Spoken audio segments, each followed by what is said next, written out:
Assalamualaikum warahmatullahi wabarakatuh. Perkenalkan, nama saya Dewi Wulandari. Saya berkuliah di Universitas Terbuka Pokjar Genteng A dan sekarang saya ada di semester 8. Untuk kali ini saya akan memberikan presentasi tentang pembelajaran matematika di SD, modul 5, kegiatan belajar 2 tentang jaring-jaring bangun ruang. Nah, dalam kegiatan belajar berikut, kita kembali lagi membicarakan bangun-bangun ruang seperti kubus, balok, limas, prisma, tabung, dan juga kerucut. Khusus yang akan kita bicarakan sekarang adalah pembelajaran yang berkaitan dengan jaring-jaringnya. Seperti kita tahu, pengertian jaring-jaring adalah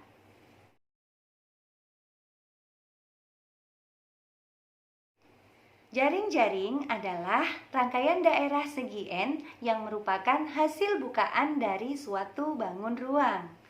Nah, macam-macam jaring-jaring bangun ruang diantaranya 1. Jaring-jaring kubus, 2. Jaring-jaring balok, 3. Jaring-jaring limas persegi, 4. Jaring-jaring prisma segitiga, 5. Jaring-jaring tabung, 6. Jaring-jaring kerucut, dan yang ketujuh, jaring-jaring bola. Nah, teman-teman semuanya, saya akan menjelaskan satu persatu dari masing-masing jaring-jaring bangun ruang tersebut.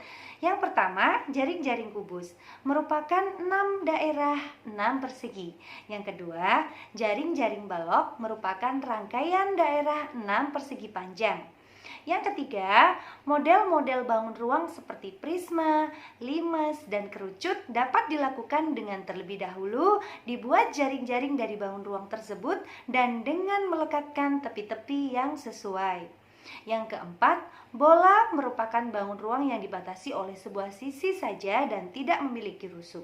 Yang kelima, penggunaan konsep jaring-jaring bangun ruang ini dapat dilakukan dalam proses pembelajaran yang melibatkan anak secara langsung mengidentifikasi dan mempraktikkan.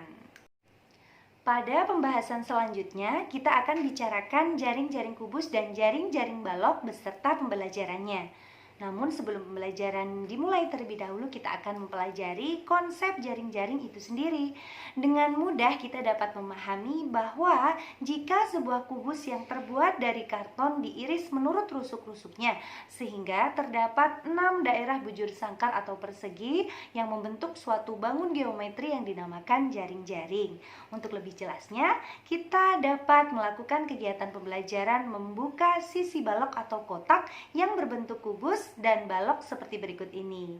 Yang pertama, siapkan bekas tempat makanan atau kardus kotak kapur atau kardus bekas tempat sepatu yang berbentuk balok dan kubus serta sebuah gunting. 2. Mintalah pula anak-anak membawa bekas makanan ringan atau kotak bekas kotak lain yang berbentuk kubus dan balok.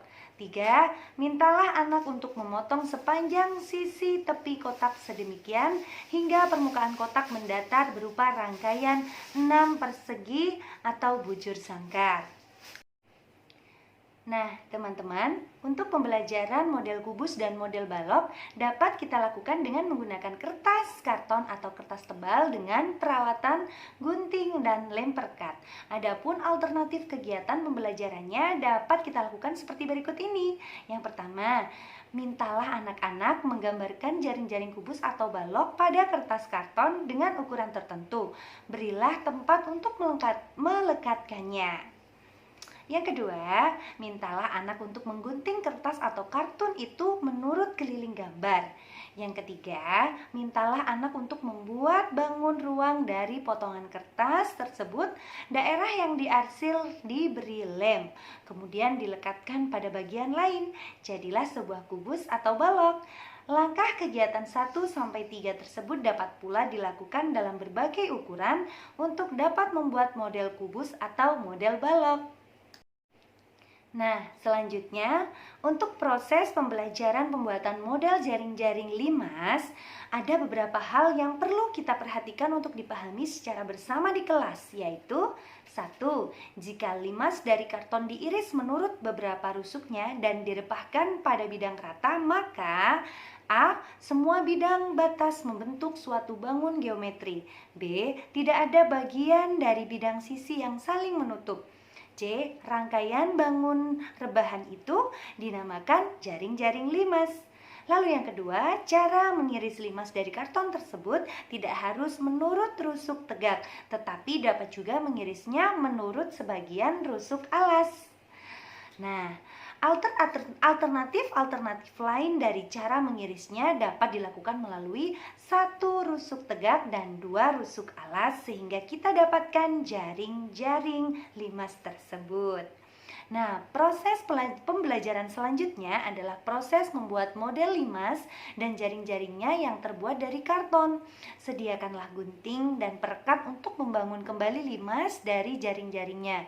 Pembentukan model limas tersebut dilakukan dengan melipat dan melekatkan tepi-tepi yang sesuai, sedangkan untuk melekatkannya digunakan tambahan atau lem sebagai perekat. Untuk selanjutnya, jaring-jaring prisma. Proses pembelajaran pembentukan jaring-jaring prisma sebenarnya sudah dimulai sejak pertama kali kita mendiskusikan konsep jaring-jaring, yaitu dalam pembelajaran jaring-jaring dari model kubus dan balok. Ingat, konsep prisma dalam kegiatan belajar mengajar, satu, bahwa balok dan kubus adalah prisma yang istimewa. Karenanya dalam pembelajaran jaring-jaring prisma sekarang ini akan kita diskusikan model prisma bentuk lain. Untuk selanjutnya kita akan mempelajari tentang jaring-jaring tabung dan jaring-jaring kerucut. Untuk kegiatan pembelajarannya dilakukan dengan membuka sisi-sisi wadah yang berbentuk tabung dan kerucut. Nah, materi yang diperlukan berupa tempat atau wadah bekas makanan ringan yang terbuat dari karton yang berbentuk tabung dan kerucut. Kemudian sediakan pula gunting dan lem sebagai bahan perekat. Sedangkan alternatif kegiatan pembelajarannya dapat dilakukan sebagai berikut. 1. Mintalah anak membawa bekas tempat makanan ringan yang terbuat dari karton yang berbentuk tabung atau kerucut. 2. Tidak ada salahnya kita mengingatkan kembali unsur-unsur bangun ruang. Misalnya, mintalah mereka menghitung banyaknya sisi atau permukaan sudut dan garis tepinya. 3. Mintalah anak untuk memotong sepanjang sisi tepi wadah sedemikian hingga permukaan wadah tersebut mendatar. Nah, untuk yang keempat, kemudian mintalah anak atau kelompoknya untuk maju ke depan, menjelaskan kepada teman-temannya bagaimana bentuknya dan mana sisinya, serta berapa banyak sisi dari tiap-tiap bangun tersebut. Yang kelima, mintalah anak-anak yang lain atau kelompok lain untuk menanggapinya. Apakah mereka setuju dengan yang dikemukakan temannya atau kelompok lainnya? Berikanlah juga kesempatan kepada mereka untuk berdiskusi dengan bimbingan kita sebagai guru. Untuk yang terakhir, jaring-jaring bidang banyak beraturan. Nah, pada pembelajaran jaring-jaring bidang banyak beraturan telah kita lakukan pada kegiatan belajar 1. Karenanya dalam kesempatan sekarang kita tidak bahas secara khusus. Dan teman-teman dapat mempelajari serta mendiskusikan alternatif pembelajaran pembentukan jaring-jaring maupun modelnya seperti bangun-bangun ruang yang lainnya pada kegiatan belajar 1.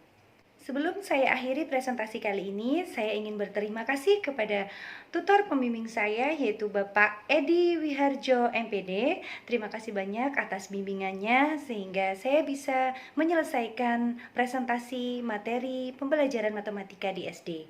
Dan jika ada kekurangan ataupun kelebihan saya mohon maaf. Jika ada saran dari teman-teman saya tunggu, ataupun ada pertanyaan saya tunggu untuk ikut bergabung bersama saya. Sekali lagi terima kasih banyak. Dan teman-teman, demikian yang dapat saya sampaikan tentang pembelajaran matematika di SD modul 5 kegiatan belajar 2. Jika ada kurang dan lebihnya saya mohon maaf yang sebesar-besarnya. Terima kasih. Wassalamualaikum warahmatullahi wabarakatuh.